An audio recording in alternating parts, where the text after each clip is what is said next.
To our channel Royal Education with Ragini. So ఈరోజు మన video ఏంటంటే 10th క్లాస్కి సంబంధించి 2025లో రాయబోయే పబ్లిక్ ఎగ్జామ్ ఉంటుంది కదా, దానికి మ్యాథ్స్ ఎగ్జామ్ పేపర్ ఎలా ఉంటుంది అండ్ ఏ ఏ చాప్టర్స్ నుంచి ఏ ఏ క్వశ్చన్స్ వస్తాయి, ఏ విధంగా క్వశ్చన్స్ వస్తాయి అన్న విషయాన్ని అయితే ఈరోజు డిస్కస్ చేసుకోబోతాం అనమాట.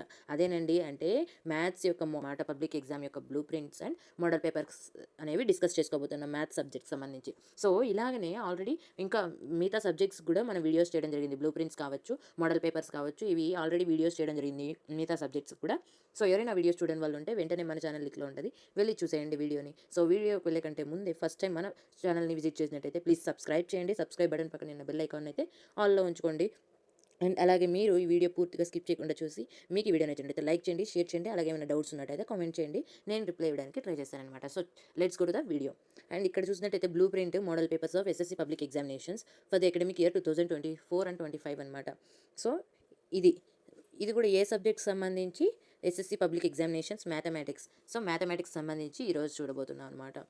అండ్ ఇక్కడ weightage to type of questions చూసుకున్నట్టయితే, అంటే ఎన్ని మార్క్స్కి ఎన్ని మార్క్స్కి ఎన్ని క్వశ్చన్స్ అనేది చూసుకున్నట్టయితే చూడండి, 1 mark questions, 2 marks questions, 4 marks questions, 8 marks questions, ఇట్లా 4 సెక్షన్స్ ఉన్నాయన్నమాట. సో 4 సెక్షన్స్లో కూడా మనకి 1 మార్క్ క్వశ్చన్స్ 12 క్వశ్చన్స్ వస్తాయి. ఒక్కొక్క మార్క్కి 1 మార్క్ అలాట్ అయి ఉంటుంది కాబట్టి 12 మార్క్స్ అనమాట. అండ్ అలాగే 2 మార్క్స్ క్వశ్చన్స్ 8 వస్తాయి. ఒక్కొక్క క్వశ్చన్కి 2 మార్క్స్ కాబట్టి మొత్తం 8 క్వశ్చన్స్కి కలిపి 16 మార్క్స్. అండ్ 4 మార్క్స్ క్వశ్చన్స్ చూసుకున్నట్టయితే క్వశ్చన్స్ 8 వస్తాయి. నెంబర్ ఆఫ్ క్వశ్చన్స్ 8 అనమాట. సో ఒక్కొక్క క్వశ్చన్కి 4 మార్క్స్ కాబట్టి మొత్తం 32 మార్క్స్ మనం 4 మార్క్స్ క్వశ్చన్స్ నుంచి గెయిన్ చేయొచ్చు. అలాగే 8 మార్క్స్ క్వశ్చన్స్ చూసుకున్నట్టయితే క్వశ్చన్స్ 5 వస్తాయి. Number of questions 5. అండ్ అలాగే ఈ క్వశ్చన్స్కి ఒక్కొక్క క్వశ్చన్కి 8 మార్క్స్ కాబట్టి 40 మార్క్స్ అనమాట. టోటల్ 33 క్వశ్చన్స్ ఉంటే 100 మార్క్స్ అనేది ఎగ్జామ్ అనేది కండక్ట్ అవుతుంది అనమాట. సో ఇక్కడ academic standard wise blue print చూసుకున్నట్టయితే, అంటే AS1 AS2 అని ఉంటుంది కదా, problem solving, reasoning and proof, ఇలాంటి వీటి నుంచి ఏ విధంగా క్వశ్చన్ మోడల్ అనేది వస్తుంది అనేది అయితే చూసుకున్నట్టయితే, అకాడమిక్ స్టాండర్డ్స్ అంటే AS1 ప్రాబ్లమ్ సాల్వింగ్ నుంచి 1 మార్క్ క్వశ్చన్ 6 వస్తాయి, 2 మార్క్స్ క్వశ్చన్స్ 3 వస్తాయి, 4 మార్క్స్ క్వశ్చన్స్ 2, 8 మార్క్స్ క్వశ్చన్స్ 2 వస్తాయి అనమాట. ప్రాబ్లమ్ సాల్వింగ్ నుంచి టోటల్ 14 క్వశ్చన్స్ వస్తాయి, 40 మార్క్స్కి వస్తుంది అనమాట. అండ్ రీజన్ అండ్ ప్రూఫ్ వస్తే, రీజనింగ్ అండ్ ప్రూఫ్ AS2కి వస్తే ఈ 1 mark questions 2, 2 marks questions 1, 4 marks questions 2 and 8 marks question 1 వచ్చే అవకాశం ఉంది. టోటల్ 6 క్వశ్చన్స్ వస్తాయి AS2 నుంచి, అదే రీజనింగ్ అండ్ ప్రూఫ్ మీద. అండ్ టోటల్ 20 మార్క్స్ వస్తాయి అనమాట రీజనింగ్ అండ్ ప్రూఫ్లో. అండ్ AS3 అంటే కమ్యూనికేషన్లో మనకి 1 mark questions 2, 2 marks questions 2, 4 marks question 1 అంటే 8 మార్క్స్ క్వశ్చన్స్ ఏవి లేవన్నమాట కమ్యూనికేషన్లో. సో టోటల్ 5 క్వశ్చన్స్ ఉంటాయి, టోటల్ మార్క్స్ 10 మార్క్స్ అనమాట. అండ్ కనెక్షన్స్లో 1 mark question 1, 2 marks question 2 marks questions 1, 4 marks questions 1, 8 marks questions 1 అంటే కనెక్షన్లో అన్ని మార్క్స్కి సంబంధించి ఒక క్వశ్చన్ వస్తుంది అనమాట. టోటల్ 4 క్వశ్చన్స్ 15 మార్క్స్ అలాట్ అయి ఉంటుంది అనమాట మొత్తం ఇక ఈ AS4 అనేది. And AS5 visualisation and representation, అంటే ఏవైతే గ్రాఫ్స్ కావచ్చు అలా ఏవైతే ఉన్నాయో వాటికి సంబంధించి గ్రాఫ్స్, ట్రయాంగిల్స్, సర్కిల్స్ ఏవైతే ఉన్నాయో అవి 1 మార్క్ క్వశ్చన్లో ఒకటి, 2 మార్క్స్ క్వశ్చన్స్లో ఒకటి, 4 మార్క్స్ క్వశ్చన్స్లో ఒకటి అండ్ 8 మార్క్స్ క్వశ్చన్లో ఒక క్వశ్చన్ వచ్చే అవకాశం ఉందన్నమాట. టోటల్ విజువలైజేషన్ అండ్ రిప్రజెంటేషన్ అంటే AS5లో మనకు వచ్చేవి 4 క్వశ్చన్స్ వస్తాయి 15 మార్క్స్కి అనమాట. సో చూసుకున్నట్టయితే 1 మార్క్ క్వశ్చన్స్ అన్నింటిలో కలిపి 12, 2 marks questions 8, 4 marks questions 8, 8 marks questions 5, total number of questions 33, మొత్తం 100 మార్క్స్కి అనమాట. సో ఇది మనకి బ్లూ ప్రింట్ అకాడమిక్ స్టాండర్డ్స్ ప్రకారం. అదే చాప్టర్ వైజ్ బ్లూ ప్రింట్ చూసుకున్నామంటే, చాప్టర్ వైజ్ వెయిటేజ్ ఎలా ఇచ్చారో చూసుకున్నట్టయితే, సో దీంట్లో నేను మీరు జస్ట్ పాస్ అవ్వాలంటే ఏ ఏ చాప్టర్స్ చదవాలనేది కూడా నేను, అంటే మీరు కరెక్ట్గా ఆ చాప్టర్స్ ఫుల్గా చదువుకున్నట్టయితే పాస్ అయిపోతారనమాట. అంటే 40+ మార్క్స్ అయితే గెయిన్ చేయొచ్చు. అలా నేను కూడా చెప్తానమాట. ఇక్కడ చూసుకున్నట్టయితే చూడండి, academic standard wise first 1 mark questions, 2 marks questions, 4 marks, 8 marks questions అలా ఇచ్చారనమాట. చూసుకుందాం చాప్టర్ వైజ్ వెయిటేజ్ ఎలా ఇచ్చారనేది. చూడండి, రియల్ నెంబర్స్ నుంచి మనకి 1 మార్క్ క్వశ్చన్ 1, 8 మార్క్స్ క్వశ్చన్ 1 వస్తుంది అనమాట.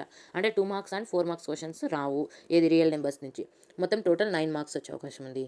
అండ్ పాలినామియల్స్ చాప్టర్లో మనకి 1 mark questions 2, 2 marks questions 1, 4 marks questions 1 వస్తుంది, 8 మార్క్స్ క్వశ్చన్స్ రాదు. మొత్తం టోటల్ 8 మార్క్స్ అనమాట. అండ్ పెయిర్ ఆఫ్ లీనియర్ ఈక్వేషన్స్లో 1 mark questions 1 and 8 marks questions 2 వస్తాయి అనమాట. అంటే ఆల్రెడీ వాళ్ళు చాయిస్లో కూడా ఇచ్చేసారనమాట మనకి ఈ క్వశ్చన్స్ ఎలా ఇస్తారనేది. సో ఒకటైతే ఇక్కడ ఒక క్వశ్చన్ అయితే, అంటే ఇక్కడ బ్రాకెట్లో ఇట్లా 8 మార్క్స్ అని 8 అని ఇచ్చారు కదా, సో ఆ మార్క్స్ అనేవి చాయిస్ క్వశ్చన్కి వెళ్ళే మార్క్స్ అనమాట. సో అలా ఇచ్చారనమాట వాళ్ళు. సో టోటల్ అయితే 9 మార్క్స్ అయితే మనం గెయిన్ చేయొచ్చు. అండ్ ఎక్స్ట్రా ఇంకో క్వశ్చన్ 8 మార్క్స్ క్వశ్చన్ ఏదైతే ఉందో అది చాయిస్ అని అర్థం అనమాట. ఆ 8 మార్క్స్ క్వశ్చన్ చాయిస్. అండ్ ఏదైతే ఆ క్వాడ్రాటిక్ ఈక్వేషన్స్ ఉందో 1 మార్క్ క్వశ్చన్లో 1, 2 మార్క్స్ క్వశ్చన్స్లో 1 అండ్ 4 మార్క్స్ క్వశ్చన్స్లో ఒక క్వశ్చన్ వచ్చే అవకాశం ఉంది. అండ్ 8 మార్క్స్ క్వశ్చన్లో రాదు. సో టోటల్ మనం 7 మార్క్స్ గెయిన్ చేయొచ్చు క్వాడ్రాటిక్ ఈక్వేషన్లో. అర్థమెటిక్ ప్రోగ్రెషన్స్లో 1 మార్క్ క్వశ్చన్ 1, 2 మార్క్స్ క్వశ్చన్స్ అయితే ఏది లేదనమాట. అండ్ అలాగే 4 మార్క్స్ క్వశ్చన్లో 1, 8 మార్క్స్ క్వశ్చన్లో ఒక క్వశ్చన్ మనము రాసేదానికి అవకాశం ఉంది. అండ్ ఇక్కడ ఏదైతే 1 మార్క్ 8 మార్క్స్ క్వశ్చన్ ఒకటి ఉందో, 8 మార్క్స్ క్వశ్చన్ అనేది చాయిస్గా ఉంటుందన్నమాట మీకు. సో దీనికి చాయిస్గా ఉండే అవకాశం ఉంది. అది కూడా చూడండి, టోటల్ అయితే 5 మార్క్స్ గ్యారంటీ. అంటే 1 mark question 1 and 4 marks question 1 కాబట్టి మొత్తం 5 మార్క్స్ గ్యారంటీ. అండ్ 8 మార్క్స్ అనేది చాయిస్. మీరు రాసేదాన్ని బట్టి ఉంటుంది. మీరు చాయిస్లో ఏ క్వెషన్ రాస్తే ఆ క్వెషన్ మీకు వేరే క్వెషన్ చాయిస్ ఉంటుందన్నమాట. అండ్ ట్రయాంగిల్స్ చూసుకున్నట్టయితే అంటే 1 mark question 1, 2 marks questions 1 and 4 marks questions అయితే ఏది లేదనమాట. 8 మార్క్స్ క్వెషన్ 1, టోటల్ 11 మార్క్స్ అయితే ట్రయాంగిల్స్ నుంచి మనకి అవైలబుల్ ఉంటాయి అనమాట. అండ్ కోఆర్డినేట్ జియోమెట్రీలో చూసుకున్నట్టయితే 1 మార్క్ క్వెషన్స్ ఏవైతే లేవు, 2 మార్క్స్ క్వెషన్స్ 1 క్వెషన్ ఉంది. అండ్ 4 మార్క్స్ క్వెషన్స్ కూడా మనకి ఏవి చదువుకోని అవసరం లేదనమాట. అంటే 4 మార్క్స్ క్వెషన్సే లేవనమాట. అండ్ 8 మార్క్స్ నుంచి ఒక క్వెషన్ వచ్చే అవకాశం ఉంది. అండ్ మొత్తం 2 మార్క్స్ అయితే మనకు గ్యారెంటీ. అంటే 2 మార్క్స్ క్వెషన్ గ్యారంటీ. అండ్ ఇక్కడ ఏదైతే 8 మార్క్స్ క్వెషన్లో క్వెషన్ ఉందో అది చాయిస్ అనమాట. మీరు రాసే క్వెషన్ని బట్టి ఉంటుంది మీరు ఏ చాయిస్ వదులుకుంటారు అనేది. బట్ అయితే వాళ్ళు అక్కడ చాయిస్ అనేది మెన్షన్ చేశారంట ఒక question. And introduction to trigonometry ఇది చూసుకున్నట్టయితే 1 మార్క్ క్వెషన్ 1 ఇలా ఈ చాప్టర్లో 1 mark question 1 and 2 marks question 1, 4 marks question 1 వచ్చే అవకాశం ఉందన్నమాట. ఆ 8 మార్క్స్ క్వెషన్ అయితే ఇది అంటే 8 మార్క్స్ క్వెషన్ అయితే రాదు ఈ చాప్టర్ నుంచి. సో టోటల్ 7 మార్క్స్ వస్తాయి మనం ఇంట్రడక్షన్ టు ట్రిగ్నోమెట్రీ చాప్టర్లో. అండ్ ఏదైతే some applications of trigonometry 9th chapter ఉందో ఈ చాప్టర్ నుంచి 1 mark question 1, 2 marks questions 1 and 4 marks question అయితే రాదనమాట. 8 మార్క్స్ క్వెషన్ వస్తుంది దీంట్లో. సో మొత్తం 3 మార్క్స్ గ్యారంటీ. అండ్ ఏదైతే ఇక్కడ ట్రిగ్నోమెట్రీలో 8 మార్క్స్ క్వెషన్ ఉంది కదా, 8 మార్క్స్ క్వెషన్ అనేది చాయిస్ అనమాట. అండ్ సర్కిల్స్ చూసుకున్నట్టయితే 1 mark question 1, 2 marks question 1, 4 marks question ఒకటి వచ్చే అవకాశం ఉందన్నమాట. సో మొత్తం 7 మార్క్స్ మనం గెయిన్ చేయొచ్చు ఈ చాప్టర్ నుంచి. అలాగే ఏరియా రిలేటెడ్ టు సర్కిల్స్ ఈ చాప్టర్ నుంచి మనకి ఎన్ని మార్క్స్ 1 మార్క్ నుంచి 2 మార్క్స్ నుంచి 4 మార్క్స్ నుంచి ఏ క్వెషన్ రాదు. బట్ అయితే 8 మార్క్స్ నుంచి అయితే ఒక క్వెషన్ వస్తుంది అనమాట షార్ట్గా. సో ఇది నేర్చుకోవచ్చు మనం. అండ్ నెక్స్ట్ ఇక్కడ చూసుకున్నట్టయితే సర్ఫేస్ ఏరియాస్ అండ్ వాల్యూమ్స్ ఇక్కడ నుంచి మొత్తం 8 మార్క్స్ క్వెషన్ తప్పించి మిగతా 1 mark and 2 marks 4 marks questions అయితే ఒక్కొక్క క్వెషన్ వచ్చే అవకాశం అనమాట. టోటల్ 7 మార్క్స్కి అయితే ఈ చాప్టర్ వస్తుంది. And statistics 13th lesson chapter statistics చూసుకున్నట్టయితే 1 మార్క్ క్వెషన్స్ 2 మార్క్స్ క్వెషన్స్ అయితే ఏవి వచ్చే అవకాశం లేదు. 4 మార్క్స్ అండ్ 8 మార్క్స్ క్వెషన్స్ అయితే వచ్చే అవకాశం ఉందన్నమాట. టోటల్ 4 మార్క్స్ వస్తుంది. 8 మార్క్స్ క్వెషన్ ఏదైతే ఉందో అది చాయిస్ అనమాట. అది చాయిస్ అనమాట చూసుకున్నట్టయితే. అంటే ప్రాబిలిటీలో చూసుకున్నట్టయితే 1 mark question 1 and 2 marks question అయితే ఏది రాదు. And 4 marks question 8 marks question ఒక్కొక్క క్వెషన్ వస్తుంది అనమాట. సో టోటల్ 13 క్వెషన్స్ వస్తాయి. ఈ 13 మార్క్స్కి వస్తుంది అనమాట ప్రాబిలిటీ చాప్టర్. సో మీరు పాస్ అవ్వడానికి ఏ చాప్టర్స్ చదువుకుంటే ఈజీ అని నేను చెప్తానంటే ఇక్కడ చూడండి, ఏవి రియల్ నెంబర్స్, ప్రాబబిలిటీ, స్టాటిస్టిక్స్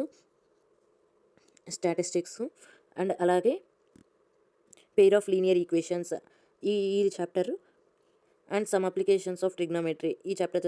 ఒకవేళ మీకు ఇది అప్లికేషన్స్ ఆఫ్ ట్రిగ్నోమెట్రీ కొద్దిగా కష్టం అయితే కనుక నేను ప్రిఫర్ ఇచ్చే చాప్టర్ ఏదంటే అర్థమెటిక్ ప్రోగ్రెషన్స్ అనమాట. ఈ చాప్టర్స్ మీరు చదువుకున్నట్టయితే ఆల్మోస్ట్ మీరు 40+ మార్క్స్ అయితే గెయిన్ చేయొచ్చు అనమాట. సో ఇదనమాట. ఇక్కడైతే ఒక నోట్ ఇచ్చారు చూడండి, with in the brackets numbers indicates internal choice. ఇట్లా బ్రాకెట్లో ఇచ్చారు కదా మనకి, ఇట్లా బ్రాకెట్లో ఇచ్చినవి ఇంటర్నల్ చాయిస్ క్వశ్చన్స్ అనేసి అర్థం అనమాట. సో ఇప్పుడు మనం అసలైన దాంట్లోకి ఎంటర్ అయ్యామన్నమాట. మోడల్ పేపర్లో ఇప్పుడు మీరు 10th క్లాస్లో పబ్లిక్ ఎగ్జామ్ 2025లో రాయబోయే పబ్లిక్ ఎగ్జామ్ యొక్క మ్యాథ్స్ యొక్క మోడల్ పేపర్ ఏ విధంగా ఉంటుంది, అంటే ఏ విధంగా ఇస్తారు అన్న విషయాన్ని అయితే ఇక్కడ మనం డిస్కస్ చేద్దాం అనమాట. సో చూసారు కదా, SSC public examination 2024-25 mathematics English version. So మనకి టోటల్ టైం అనేది 3 hours 15 minutes ఇస్తారు. 15 minutes for question paper reading అనమాట, 3 hours for answer writing. And marks total maximum marks 100 మార్క్స్కి అనమాట. సో 100 మార్క్స్కి. నెక్స్ట్ ఇక్కడ చూసుకున్నట్టయితే ఇవైతే అన్ని ఇన్స్ట్రక్షన్స్ మీరు ఎలా రాయాలి అన్నది అయితే చెప్తాను చూడండి. ఇన్స్ట్రక్షన్స్ కూడా ఇదైతే చెప్పేసి అనమాట. 3 hours 15 minutes ఇస్తారు. 3 hours అయితే ఆన్సర్ రైటింగ్ అండ్ 15 minutes అయితే క్వశ్చన్ పేపర్ రీడింగ్కి అలాట్ చేస్తారనమాట. ఆల్ క్వశ్చన్స్ అనేది ఓన్లీ బుక్లెట్లో మాత్రమే రాయాల్సి ఉంటుంది. అంటే మీరు క్వశ్చన్ పేపర్లో ఏ క్వశ్చన్ రాయకూడదు. అండ్ క్వశ్చన్ పేపర్ అనేది 4 సెక్షన్స్ అండ్ 33 క్వశ్చన్స్ని కన్సిస్ట్ అయి ఉంటుంది అనమాట. ఓన్లీ సెక్షన్ 4లో మాత్రమే ఇంటర్నల్ చాయిస్ ఉండే అవకాశం ఉంది. అండ్ ఆన్సర్ అనేది question number wise section number wise రాయాలి. సో ఇవి ఇన్స్ట్రక్షన్స్ అనమాట. సో సెక్షన్ 1 చూసుకున్నట్టయితే 1 మార్క్ క్వశ్చన్స్ వస్తాయి, 12 క్వశ్చన్స్ వస్తాయి, 12 మార్క్స్ అనమాట. టోటల్ చూసుకున్నారు కదా, 1 to 12 ఇవన్నీ కూడా 1 మార్క్ క్వశ్చన్స్ అనమాట. నెక్స్ట్ సెక్షన్ 2 చూసుకున్నట్టయితే 2 మార్క్స్ క్వశ్చన్స్ వస్తాయి, 8 వస్తాయి. టోటల్ 16 మార్క్స్ అనమాట మనకి సెక్షన్ 2 నుంచి. సో 13 to మనకి 20 వరకు 2 marks questions. And next section 3 చూసుకున్నట్టయితే 4 మార్క్స్ క్వశ్చన్స్ 8 వస్తాయి. మొత్తం 32 మార్క్స్ అనమాట సెక్షన్ 3 నుంచి మనం గెయిన్ చేయగలిగి. అంటే 21 to 28 వరకు మనకి 4 మార్క్స్ క్వశ్చన్స్. అండ్ ఎక్కడైతే సెక్షన్ 4 చూస్తామో సెక్షన్ 4 అనేది ఈ సెక్షన్ 4లో మాత్రమే ఇంటర్నల్ చాయిస్ ఉండే అవకాశం ఉంటుందన్నమాట. చూడండి, ఈ 5 క్వశ్చన్స్ వస్తాయి, 8 మార్క్స్ ఒక క్వశ్చన్కి, మొత్తం 40 మార్క్స్ అనమాట. ఈ సెక్షన్ నుంచి మనం గెయిన్ చేయగలిగేవి. చూడండి ఇలా ఇంటర్నల్ చాయిస్ ఉండే అవకాశం సెక్షన్ 4లో 8 మార్క్స్ కదా! చూసారా ఏ అండ్ బి. మీకు ఏదైతే ఈజీ ఉంటుందో అది రాయొచ్చనమాట. ఏ ఈజీగా ఉంటే ఏ క్వెషన్ మీరు అటెంప్ట్ చేయొచ్చు. బి ప్రాబ్లమ్ ఈజీగా ఉంటే మీరు బిని అటెంప్ట్ చేయొచ్చు. సో ఏది అటెంప్ట్ చేసినా మీకు 8 మార్క్స్ అయితే గ్యారంటీ అనమాట. సో ఇలా 30కి కూడా చూడండి ఏ అండ్ బి ఇచ్చారు. మీకు ఏది ఈజీగా ఉంటే అది అటెంప్ట్ చేయొచ్చు. 31కి ఏ అండ్ బి, 32కి ఏ అండ్ బి, 33కి ఏ అండ్ బి. అంటే 33లో మనం చూసుకున్నట్టయితే 33rd క్వెషన్‌లో ఖచ్చితంగా ఒకటైతే గ్రాఫికల్ రిప్రజెంటేషన్ అయితే ఒకటి ఉంటుందన్నమాట. గ్రాఫ్ ఖచ్చితంగా 33rd క్వెషన్ అనేది గ్రాఫ్ అనేది అనమాట. సో గ్రాఫ్ అయితే ఎవ్వరూ మిస్ అయిపోద్దు అనమాట. మనకి ఎక్కడైతే 8 మార్క్స్ క్వెషన్‌లో అంటే గ్రాఫ్స్ ఉన్న చాప్టర్స్‌లో 8 మార్క్స్ క్వెషన్ అని ఉంటుంది కదా! సో ఆ చాప్టర్స్‌లో మీరు గ్రాఫ్ అయితే ఖచ్చితంగా నేర్చేసుకోండి. 8 మార్క్స్ మీ చేతుల్లో ఉంటాయన్నమాట. సో ఇది ఇవాల్టి మన వీడియో అనమాట.